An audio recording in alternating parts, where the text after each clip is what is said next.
Oke, jadi seperti yang kita ketahui, beberapa tahun lalu tepatnya April 2021, dunia khususnya Indonesia dikejutkan oleh tragedi tenggelamnya KRI Nanggala 402. Sebuah momen kelam yang jadi tamparan keras.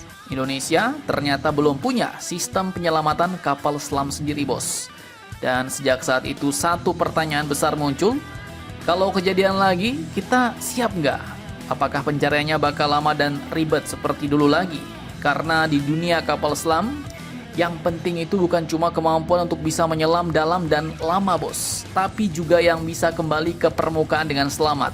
Nah, menjawab pertanyaan ini, kita fast forward ke 9 April 2026 kemarin. Jadi admin kutip dari navalnews.com, media pemerhati maritim internasional mewartakan dari London, Inggris, muncul kabar yang cukup gacor nih dalam dunia militer maritim Indonesia, di mana lembaga pembiayaan ekspor Inggris, yaitu UK Export Finance atau UKEF, telah resmi mengamankan pendanaan sebesar 128 juta pound sterling atau sekitar 2,5 triliun rupiah, bos, untuk membiayai proyek sistem penyelamatan kapal selam buatan Inggris untuk Indonesia. Tak main-main, tujuannya pun satu, yaitu memperkuat kemampuan rescue kapal selam TNI Angkatan Laut. Nah, proyek ini pun bukan kaleng-kaleng, bos. Pendanaan sebesar ini diberikan kepada dua perusahaan utama, yaitu dua pemain utama dari Inggris. Pertama, perusahaan Bristol Submarine Manufacturing and Products atau SMP yang berbasis di Inggris. Didukung pinjaman 76 juta pound sterling, bekerja sama dengan mitra Indonesia yaitu PT BTI Indotechno. Dan mereka akan menyediakan SRV kapasitas 50 orang yang bisa dikirim lewat udara maupun laut, dilengkapi kapal induk atau mothership, kemudian memiliki sistem canggih seperti transfer under pressure sampai dengan ruang dekompresi khusus, bos. Artinya, awak kapal selam bisa diselamatkan tanpa kena resiko tekanan ekstrim.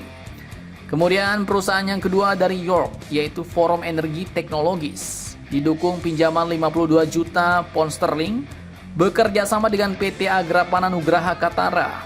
Mereka akan menyediakan sistem yang lebih deep level nih, yaitu mulai dari sistem penyelamatan kapal selam dengan kemampuan hingga kedalaman 610 meter, kemudian SRV dengan kapasitas 20 orang, sistem peluncuran dan pemulihan sampai dengan fasilitas hyperbaric rescue, tekanan tinggi, bos.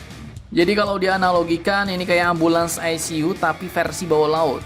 Menariknya, proyek ini pun sebenarnya bukan benar-benar baru sih.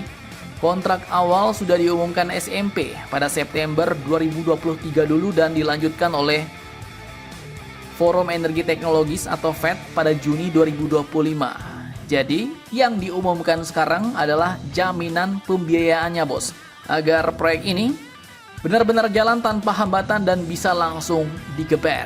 Dan semua ini diborong bukan tanpa alasan. Indonesia saat ini sedang naik level di dunia bawah laut, bos, di mana rencana ke depan Indonesia bakal membangun kapal selam baru seperti Scorpène Evolve dari Prancis, bahkan melirik teknologi dari Italia lewat perusahaan DRAS. Tapi percuma juga ya kan, kalau punya kapal selam canggih tapi kita nggak punya sistem penyelamatan yang canggih. Jadi kalau ada tragedi yang amit-amit seperti kapal selam KRI Nanggala 402 dulu ya, kita bisa keliengan lagi, bos. Punya kapal selam canggih percuma kalau peralatan safety pendukungnya nggak ada atau nggak canggih. Ibarat punya mobil balap Lamborghini tapi remnya pakai yang kaleng-kaleng, nggak bermerek pula, hamsyong juga ya kan. Nah, sekarang dengan hadirnya pendanaan senilai 2,5 triliun ini, harapannya ya sistem rescue kapal selam kita bisa dapat semakin canggih dan semakin gacor, sehingga dapat semakin cepat diterima oleh Indonesia khususnya TNI Angkatan Laut. Jadi kesimpulannya, langkah ini adalah jawaban atas tragedi masa lalu, bos.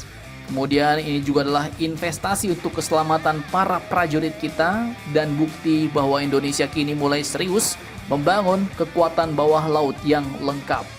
Karena ingat tadi di dunia kapal selam, yang penting bukan kapal yang cuma bisa menyelam dalam, tapi juga yang bisa kembali ke permukaan dengan selamat, bos. Nah, jadi bagaimana menurut kalian tentang hal ini? Jangan lupa komentar, tetaplah kalian barbar dan jangan santuy terus demi Indonesia tangguh. Salam Indomax, Indo make it sense.